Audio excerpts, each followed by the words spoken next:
morning I want you to take your Bibles and I want you to turn to the Old Testament, to the book of Job. And I want to kind of have you turn there and listen to a few things I want to say to you before we get started into the outline and the study that you have in your bulletin there. I'm very well aware of the fact that as we approach the book of Job, of a couple of things that really are probably true of all of us in this congregation. If not all of us, I'd say the majority of us for sure. Most people are very unfamiliar with the book of Job. And it's the unfamiliarity with the book of Job that really causes us some of our most frustrating and struggling moments when we open a book like this. For the most part, people typically have read Job chapters 1 and 2, which is about Job's troubles and what he encountered in this incredible conversation between God and Satan.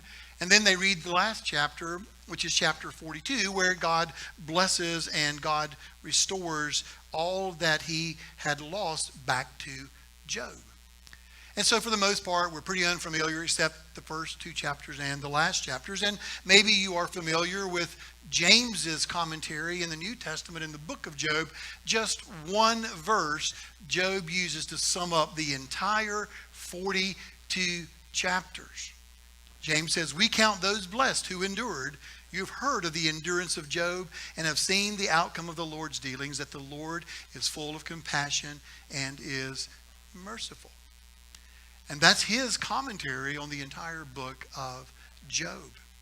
And so some of us are very unfamiliar with it, and it makes us not really kind of spend much time in this book. And secondly, I think we're, in our unfamiliarity, often wanting to avoid the book because your take on the book is probably, this is one of the most depressing books in the Bible. Why would I want to study it? I want to study like Philippians. It's all about joy. And part of our problem with that is that we're kind of a happy, clappy kind of Christian, right? This is a made-up word for me. You can't find it anywhere, I'm sure. But happy, clappy means we just always want to have, life is good. I want the bumper sticker on the back of my car. Life is good. I don't want a bumper sticker that said life is hard and difficult, because that's not what I like. That really is surely not a part of Christianity. And so a book like the book of Job is just somewhat depressing. But I want you to think with me as we get started in the study of this book this morning, that what we are about to encounter is one of God's greatest gifts to us as a church. It's one of his greatest gifts in the entire collection of all 66 books of the Bible, old and new. This one, I hope, brothers and sisters, by the time we have gone through this book, that you will say, this one is at the top of my list of books I'm going to keep coming back to over and over again. Now, every book obviously is inspired by God. There's none that are uninspired or some a little more inspired. But there are some that just have an incredible message to us that really, in my opinion, kind of rank up there as something that really is like an incredible gift that God has given us. Francis Anderson describes it like this in his commentary. He writes, "The book of Job tells the story of a good man overwhelmed by troubles. He is stripped of his wealth, his family, and his health. He does not know why God has done this to him. Only the reader knows that God is trying to prove to the devil that Job's faith is genuine. Upon this simple plot, an unknown writer of superlative genius has erected a monumental work. The most persistent questions of the relationship of men to God have been given powerful theological treatment in verses whose majesty and emotion are unsurpassed in any literature, ancient or modern. The Old Testament book about Job is one of the supreme offerings of the human mind to the living God and one of the best gifts of God to men. The task of understanding it is as rewarding as it is strenuous. Job is a prodigious book in the vast range of its ideas, its broad coverage of human experience, in intensity of its passion, in the immensity of its concept of God, and not least in its superb literary craftsmanship. From one man's agony, it reaches out to the mystery of God beyond all words and explanations. It is only God himself who brings Job joy in the end. And when all is done, the mystery remains. God stands revealed in his hiddenness and abject of terror, adoration, and love. And Job stands before him trusting and satisfied that he is a good God. Any trouble you could ever encounter in your life, if a book could help you get to that place, would be a gift from God. It's not afraid to wade into the difficult, confusing, challenging, unanswerable questions of life and its struggles and why things go wrong in our lives. It's not afraid to address those and bring us in the end, not to neat and packaged little answers, but to a God that we can say, no matter what, I am one happy and satisfied Christian. If you can get to that place, and I can get to that place, like Job got to that place, then you and I will have experienced one of God's greatest gifts. And God takes 42 chapters to work us through this topic of what, if you want a theological word to hang it on, it's called the doctrine of theodicy.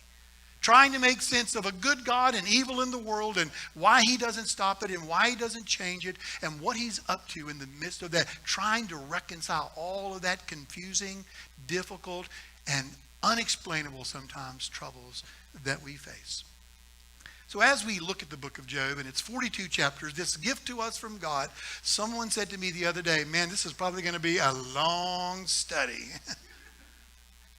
Well, I want to tell you something I'm going to do a little different. I've never done before in the teaching verse by verse, chapter by chapter of a book of the Bible. I have taken the book of Job, and over the last year, I've broken it down into sections. Sections that I'm going to refer to as mini series. And for a few weeks at a time, 3 or 4 at a time, we will look at a particular theme and a particular topic in that section so that when we come back each week, we know that what we are thinking about is that major theme of that section. So for example, as we come to the first section, chapter 1, all the way through chapter 2, verse 10, we're going to think about what do you do when your world is turned upside down? And as we think about Job's world being turned upside down and what it looks like when your world is turned upside down or the people you love's world is turned upside down, we will find incredible, rich truths of applications to our lives.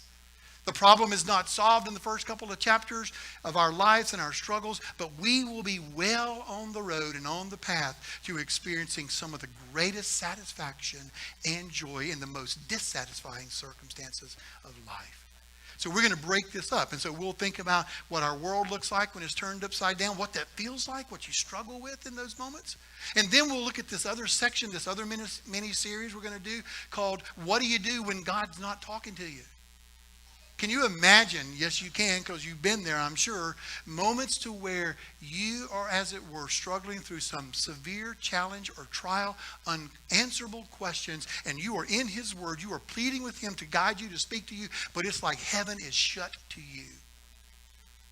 The book of Job is a story in the second part of one who cries out to God, wrestles through all the things, and God is just quiet. But then God speaks, a third section of this book. And what does that look like? And what is he going to say to you? And what is he going to say to me like he said to Job when it comes to our worlds being turned upside down? How do we in that end get to that point to where really he is our joy and he is enough? So that's how we're going to study this book. That's how we're going to look at it. I really thought maybe that would be a way to break it up in a more digestible way through 42 chapters. I really kind of toyed with doing what one country preacher did when he was thinking about preaching the book of Job, and he introduced his sermon and he said, the book of Job is kind of like this, and I'm going to preach it to you in one sermon. I can't eat by day, I can't sleep by night, and the woman I love don't treat me right. That's the book of Job in less than 20 words. I don't think I could do that. But I'm not going to get 50 or 60 messages from this book as we have in the past. So with that being in mind, let's kind of get our notes together. Let's kind of think through some things that are important as we come to this. And I want to start out by reading for you this first section. I think just the way it is written and what goes on in this first section from chapter 1 to chapter 2, verse 10, has profound impact on what we learn about Job today. So let me read it as you listen and follow along. There was a man in the land of Uz whose name was Job. And that man was blameless, upright, fearing God and turning away from evil. 7 sons and 3 daughters were born to him. His possessions also were 7,000 sheep, 3,000 camels, 500 yoke of oxen, 500 female donkeys, and very many servants. And that man was the greatest of all the men of the east. His sons used to go and hold a feast in the house of each one on his day, and they would send and invite their 3 sisters to eat and drink with them. When the days of feasting had completed their cycle, Job would send and consecrate them, rising up early in the morning and offering burnt offerings according to the number of them all. For Job said, "Perhaps my sons have sinned and cursed God in their hearts." Thus Job did continually. Now there was a day when the sons of God came to present themselves before the Lord, and Satan also came among them. The Lord said to Satan, "From where do you come?" Then Satan answered the Lord and said, "From roaming about on the earth and walking around on it." The Lord said to Satan, "Have you considered my servant Job?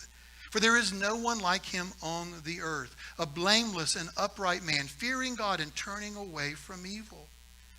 Then Satan answered the Lord, "Does Job fear God for nothing? Have you not made a hedge about him and his house and all he has on every side? You have blessed the work of his hand, and his possessions have increased in the land. But put forth your hand now and touch all that he has, and he will surely curse you to your face." Then the Lord said to Satan, "Behold, all that he has is in your power. Only do not put forth your hand on him." So Satan departed from the presence of the Lord.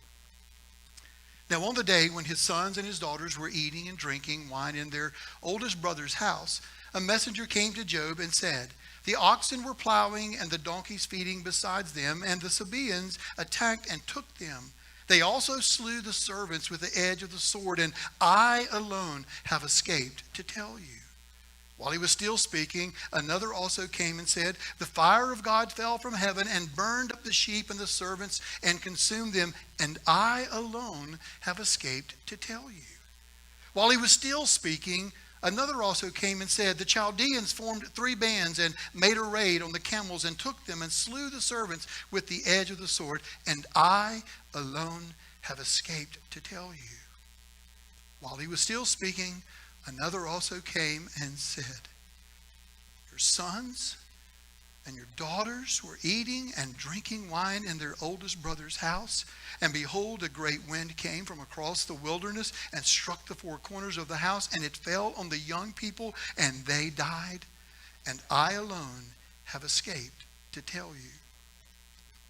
Then Job rose and tore his robe and shaved his head, and he fell to the ground and worshipped. He said, "Naked I came from my mother's womb, and naked I shall return there.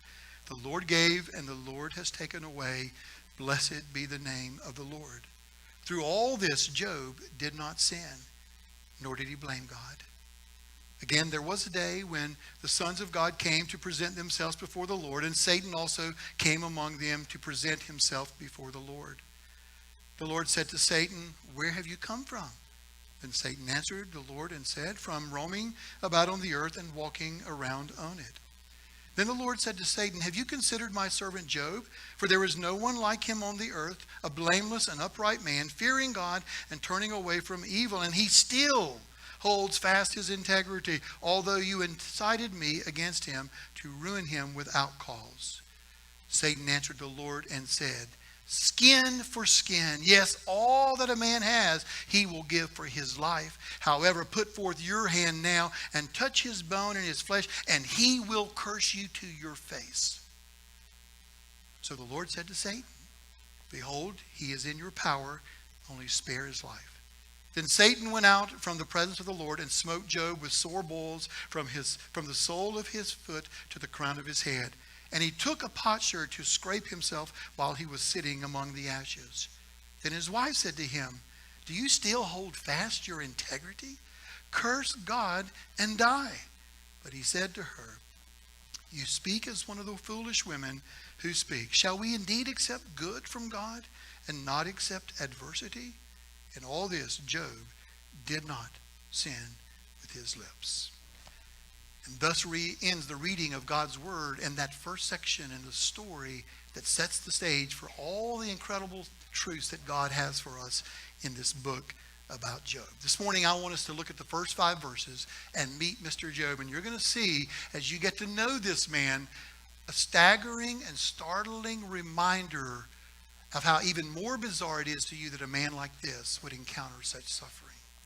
And God, in doing that, is preparing us to understand an incredible truth from his word about our lives when it's turned upside down. So let's talk about this man. There was a man whose name was Job. Just by getting started, let's think about the fact whether Job was a real person. In fact, there are those who would hold a liberal position on the Bible that would say that Job is not a real man. He's just an allegorical story. After all, no real person could go through something like that and still have this kind of attitude.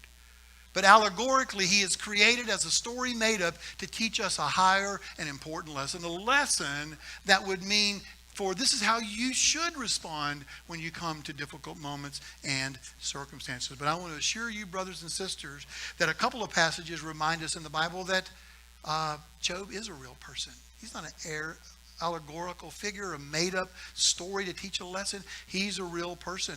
In both the Bible's passages that we read in Ezekiel and James that I've listed for you there, you'll see that Daniel and Noah are listed right in the midst of Job as men who are called righteous men. Now, nobody is doubting, sitting here this morning, that Daniel and Noah are real people. We know they are. They lived in a real historic time. And right alongside of them, Daniel and Noah and Job are by Ezekiel considered as righteous men. We've already heard James's commentary where he talks about Job and his patience. So that's a very important reminder that this was a man who really did live. Now, the next question that was on my mind as I started some years ago looking through this book is, where did Job live? Well, the verse tells us that he lived in the land of Uz.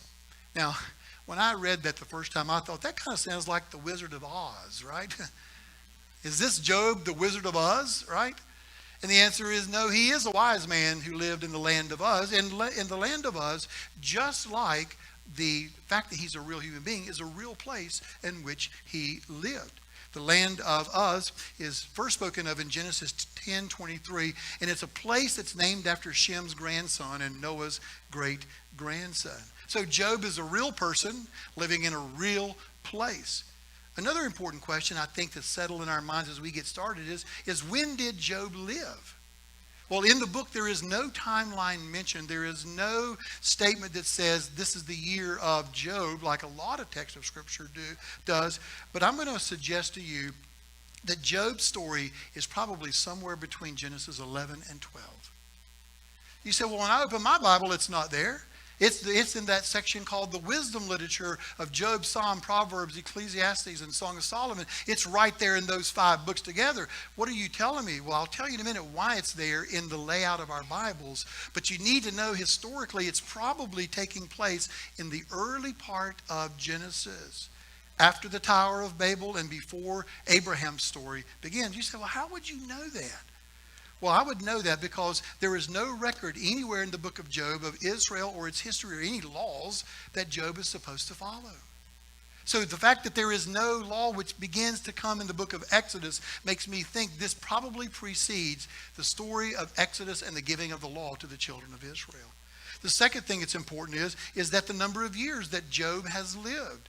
If you're to study his life, you'll see that he lived nearly 200 years. Now listen carefully, because I think this is important. In the Bible, before, or I should say after the fall, we see a constant decline of the number of years that men live on the earth. In fact, when Noah lived on the earth, the Bible says that he lived to be 950 years old. That's recorded in Genesis 9. When you come to the life of Abraham, when his story is recorded in Genesis 25, he lives 175. So as we go from Noah and the other men, life is getting shorter and shorter. And when we read in the book of Job that Job, lived around 200 years, he's probably preceding that declining period of the life of man on the earth. Another good reason why we're putting this story historically in the setting of Genesis chapter 11 or 12. And then finally, Job's role as a priest for his family. Remember, he goes and he offers sacrifice. He would have never done that after the law had been introduced in the book of Exodus and Leviticus, because it was then for the priest alone to go do this. So all of this is pointing us to the fact that Job is a real man living in a real place, and he lived in a time way back then. You say, well, why is that important? Well, as the book of Job unfolds, here is a man who has some incredible responses to suffering and hardships and trials, who lives in a time where the very least amount of revelation has been given.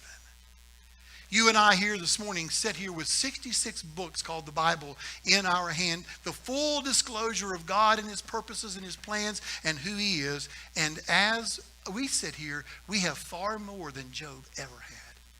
And yet this good gift from God about a man in the way back days, as a real person in a real place with real troubles, is going to teach us some profound truths about who this God is and how to relate to him, how to relate to those unexplainable sufferings and trials that come into our lives.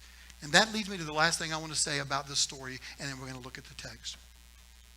We know what happened to Job. We've said it over and over already. But what you need to know is that Job's story is recorded as the one that's turned upside down. It's recorded as a main message that connects with all the wisdom literature. Now just think this for a moment to get your head around this. The wisdom literature, those 5 books that are listed for you there, Job, Psalm, Proverbs, Ecclesiastes, and Song of Solomon, are called wisdom literature not because they're designed to make you look clever and smart. Wisdom means that God is designed to show you how to look at every area of life, every issue of life, not from your perspective, not from your friend's perspective, not from the culture's perspective or anything you watch or see on TV. These wisdom literatures are given to show us how to look at life and everything that comes our way from God's perspective. So obviously the Psalms show us how to pray. Proverbs shows us how to act and how to live wisely. Ecclesiastes shows us how to have real joy, not in temporal passing stuff, but in the God who is above. Song of Solomon is a great book on how love is to be experienced between God's people. So in the midst of looking at all of these areas of life, what is this gift that God gives to us from the book of Job? It is how to suffer. And that is something we may not do well. We live in a culture and a world that really, when suffering comes, does not know how to think of it as God would have them to think of it. And so Job becomes a book and a gift to us with this central message to us of how to suffer. And here's a little nugget to already glean as we start into this book. There's 42 chapters in this book, and it's reminding us that the journey of suffering may take time. The suffering doesn't necessarily go away immediately just because you pray. It's because you're trusting God. Just because you have the right attitudes towards him. And it doesn't go away immediately, and understanding it and struggling through it doesn't happen overnight. It takes 42 chapters here for him to do that. And I want you to finally notice how he does it in a particular style. There are what are called prose and poems, and this again may seem unimportant to you, but it will set the stage importantly for us here. When you read the book of Job, those 42 chapters only have 3 chapters that are called prose. Chapters 1 and 2 and chapter 42. And a prose is simply straightforward facts, ordinary language that people use in speech or writing. In other words, what we just read in those verses, chapter 1 through chapter 2, verse 10, is just stating the facts as they are. So chapter 1, chapter 2, and chapter 43 are that. But after that, the main part of the book is written in a Hebrew poetry style. From chapter 3 to chapter 41, it's all written in poetry. And you say, well, why in the world is that important to us? Because poetry is written or spoken words to give a personal take on something. It communicates not just from the head to the head, but from heart to heart.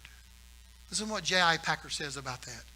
Poetry does not speak to us in the same way as prose.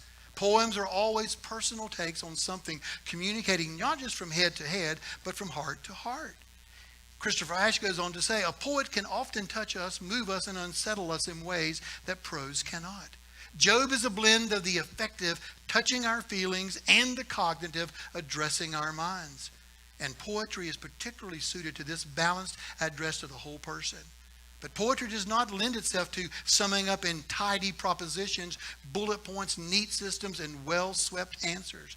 Poetry grapples with our emotions, our wills, our sensitivities. We cannot just sum up a poem in a bald statement. We need to let a poem get to work on us. We must immerse ourselves in it. It is just so with Job. As we encounter it, we must not expect tidy, systematic points to jot down and then think we've done Job as a one-day tourist might do Florence. Job is to be lived and not just studied. So during this study, let us read the book of Job itself, read it out loud, mull over it, absorb it, wonder, be settled, and meditate. And may we let God work on us through this great Bible book. We shall find our faith deepened and our emotional balance enriched. In other words, if you approach the book of Job just with your head, you're going to miss incredible parts of this book. You do approach it with your head, that's true. But the major part of the book is revealing theological truths that are written in a style that should move your soul, that should stir you. When Job is sitting, as it were, and his friends are talking to him, you should feel something of what that is like. When Job is crying out to God, "Where are you?" and heaven is silent, you should feel what that is like. When Job comes to a place in the end and he puts his hand over his mouth and he's silenced before that God, that should be more than head knowledge to you. That poetic way of presenting that and all the glorious imageries of God's person passing before Job should cause you to be silent and still and satisfied. That's what Job is intended to do to us. So let's meet Mr. Job. The first 5 verses. It's easy to understand who he is and what's going on as we look in the first 5 verses at his character.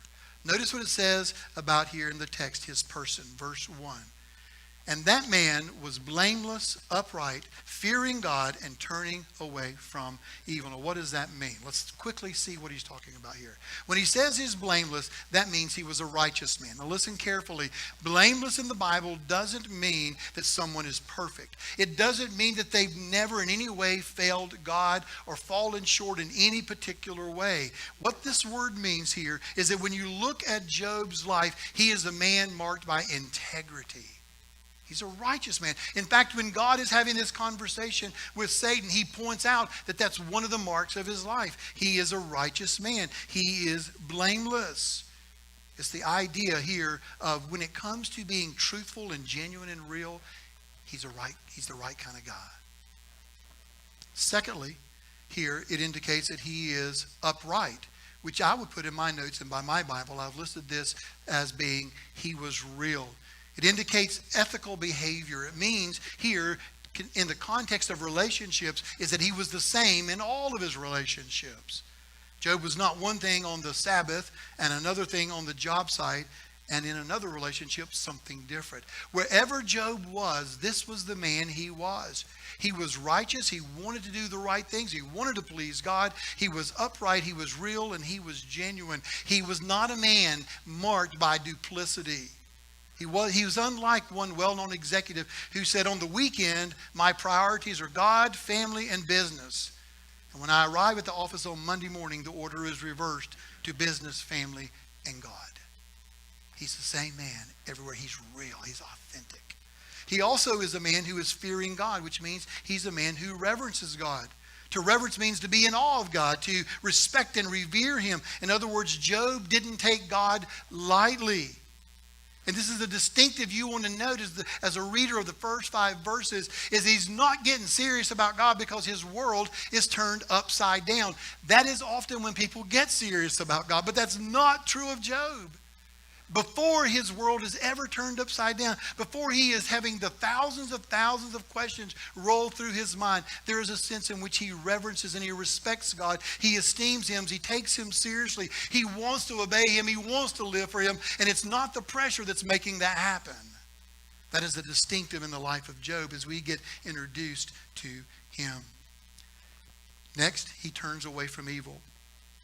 He was a man that was marked by being resistant to that which was opposed to God. And as a believer, every one of us has this thing called sin dwelling in us. It's remaining in us. We can't get rid of it. It's always there in our lives, causing struggles, leading us to temptation, being an ongoing battle. And Job is described as a man who is not only blameless and upright, he fears God, but he's always fighting against that which is in him that opposes the very desires to please God. That's his person. Now look at his possession. The next thing that we see in verses 2 through 3 is this list of all his possessions. 7 sons and 3 daughters, it talks about. His possessions were so many that he was called the greatest of all the men of the East. Well, that's not hard to figure out what he is. He's rich, right? He is rich. This is a rare combination, brothers and sisters, by the way. Often when people get wealth and they get stuff, they don't need God. But what Job is the writer is setting him before so we can kind of get an idea of what this man is like. He is a man who knows what it is to have both riches in this world and riches above. To say, I have treasures, I enjoy them, and we would put in the New Testament context, to the glory of God, I am satisfied and happy with that stuff, and I'm so thankful for him, but I am not really ultimately satisfied with stuff. It is him that is my treasure. He is not serving God because God is blessing him. He's not serving God because it really makes his life better and he gets blessings. That's just what God has chosen to do for him. And he is a man who has all of this stuff and he is rich. Next, look at this. You see his passion in verses 4 and 5. It says his sons used to go and hold a feast in the house of each one on his day, and they would send and invite their 3 sisters to eat and drink with them. Now, when the days of feasting had completed their cycle, Job would send and consecrate them. Now, stop right there. You do need to make sure you understand that this passion that he describes for us here about his sons is not because the party they are having is a drunken party. This is not like his kids are getting together and they're just popping cap one after the other and they're wasted. And Job says, hey, I better go pray for my kids because they're really messed up. That's not what he's saying at all. What he is saying here is this is not a drunken party. This is a family gathering. This is a time to celebrate and enjoy the very kindness of God. Into some of our minds, it's a little hard to see how that's connected with drinking wine, but it is in the Bible.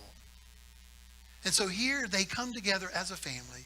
They're celebrating, it says, on that day. What day was that? We really don't know. Maybe it was like a birthday party. Maybe each one at their birthday parties brought their brothers and sisters to come together so they could gather as family, enjoy the celebrations, remember the kindness of God.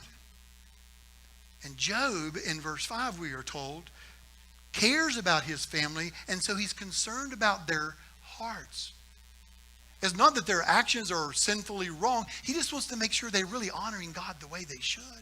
And so Job, as it were, like a priest, caring for his family, goes and he seeks to make sure through this sacrifice that he does any atoning work that needs to be done so that they can be, and this is what I call Job here, a reconciler.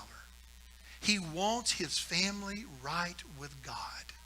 He wants his family right with God. Now let me tell you something, brothers and sisters, as a side note, that is a huge reminder of the focus of the Bible when it comes to our families. As families, it is our job and our responsibility, and let me say to us just up front as men, it is God's call on our life to care about our families like Job cared about his family. To so want them to be right with God, reconciled to God, that they are taught and trained, and we care about their hearts in such a way that we pour ourselves into them like Job did. We live in a culture, I don't care whether you're talking private school, Christian school, church ministries for kids or youth, there is a culture out there that thinks that that's somebody else's job other than theirs. And Job just shouts at us and says, no, it is our job. It is my job. And he pours himself into wanting his kids to be so right and so together and so reconciled and so understand God that he does the action that he does in verse 5. Now, what is that all about concerning Job's character? Brothers and sisters, what you just saw in the first 5 verses about Job is as good as it gets this side of Eden. This is what everybody wants their family to look like. This is what everybody wishes their family was. A dad who had a sensitive heart towards God, who really was consciously caring for his kids. A family that gathers together, that enjoys the fellowship and the company of each other. This deep interdependence as a family with each other. A man who is leading them and cares about them, who is marked by repentance. He turns from evil and faith. He fears God. This is really a happy and a harmonious home right here in Job chapter 1. And all of this is so important because if you did not know, which you do know, but if you did not know what was coming in this book, you would be shocked as a first-time reader to read what happens in verse 6 and following. The original readers of this book, when they're reading about Job, they're going, man, this guy loves God. He's not perfect. He is not sinless, but he is passionately wanting to please God. His conscience is clear before God and before men. He's authentic. He's real everywhere he goes. He loves his family. He brings them together. He wants them to enjoy God and celebrate and honor him as they should. You would be shocked to read what happens from verse 6 on. And that's what this book sets us up for. The biggest shock of our lives. The biggest, like, that doesn't make sense to me. And I want to end this morning by talking about one important truth I want you to go home with from this opening introduction to Mr. Job and what it means when your world is turned upside down. What it means for us is best summarized in the words of Don Carson. The emphasis on Job's goodness is meant to highlight the fact that there is such a thing as innocent suffering. This means, now pay close attention here, that not all suffering is directly related to a specific sin. Pause right there. Often when people, Christians, go through troubles and struggles that are seemingly unexplainable to us, why is this happening to them? We tend to think they must have some sin going on in their life. And Carson says suffering is sometimes not related to a specific sin. It even means that some suffering in this world is not directly related to any sin. It's not like you didn't do a specific sin, but it's just you're a sinner. It's bigger than that. This is more than just about you and our sin. What's going to happen in this book is Job is not put on display. Job is not the one to grab your attention. Who is put on display is God himself. And the mystery of his sovereignty in the midst of suffering. Our tendency, brothers and sisters, is to too quickly simplify why we are suffering. Why some brother or sister is going through a hardship. In the back of our minds, we are more like Job's friends that show up in chapter 2 than we really want to be honest about. We're too quick to say that you're going through that because of this. It's called a tit-for-tat theology. Bad things happen to people because they're doing bad things. And good things happen to good people because they're doing good things. And the writer of Job in these first 5 verses is pulling that kind of thinking immediately out from under us. He wants you to forever remove from your mind that all suffering is related to a specific sin or to any sin that person might be going through. Is it true that does happen? That people reap what they sow? Yes, they do. But that's not what Job is teaching us. Job is teaching us that we need to have in our mind a theology that understands a place of innocent suffering. Not a tit-for-tat theology. Not when people go through hard times and difficulties and there's losses and unexplainable things in their life. They must have done something. Job has done nothing wrong. Job is a man who is blameless. And yet, verse 6 becomes the transition. Now, there was a day. Now, this is a day that nobody wants to come into their life. But this is a day that will come into all of God's people's life at some point to some degree. As Don Carson goes further on to say, all you have to do is live long enough and you will suffer. That's all it takes. your day, that day, like Job's day. Maybe not to the degree Job went through, but you're sitting here and I know your stories. I know your past. I know things that have gone on in your life. And there are mysterious, unexplainable, why did God let this come into my life? Why did that day happen?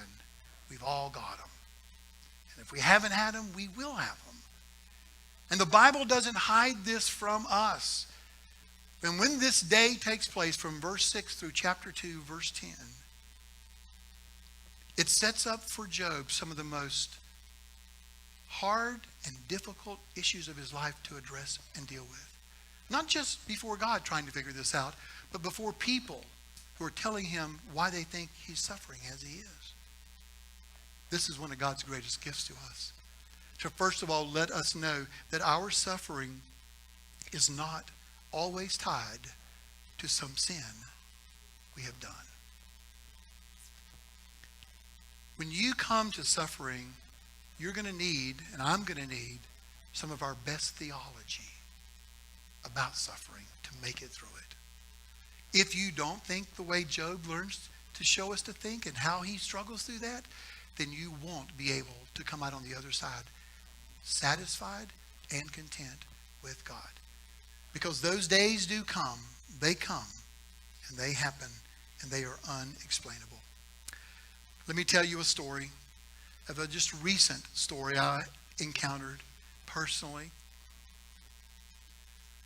I was coming back from Sarasota, Florida, and as I was coming back, taken to the airport by a man named Bert, I noticed that he was a very, very joyful, happy, satisfied, God-glorifying, thank you, Lord, kind of Christian.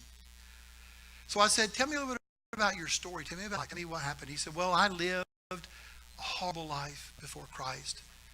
I gave my life to drugs and alcohol. I was a stand-up comedian with one of the most filthiest mouths in Sarasota, Florida you could ever find. Christ miraculously and radically saved me and changed my life. From the way I had lived, I lost my first wife. There was no possibility of reconciliation. She went on. We were done. And God brought a woman into my life, a believer, who was a single mom who had a daughter named Rachel. And I loved Rachel and took her in to raise her just as I took her as my wife, to cherish her, to care for her, to be like Christ to her.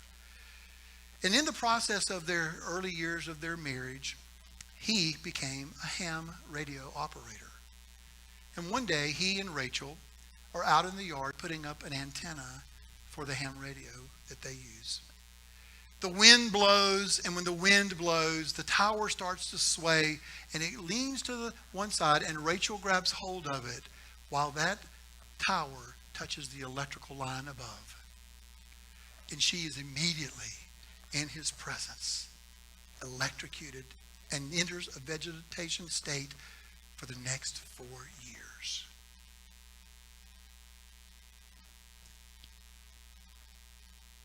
That was a day.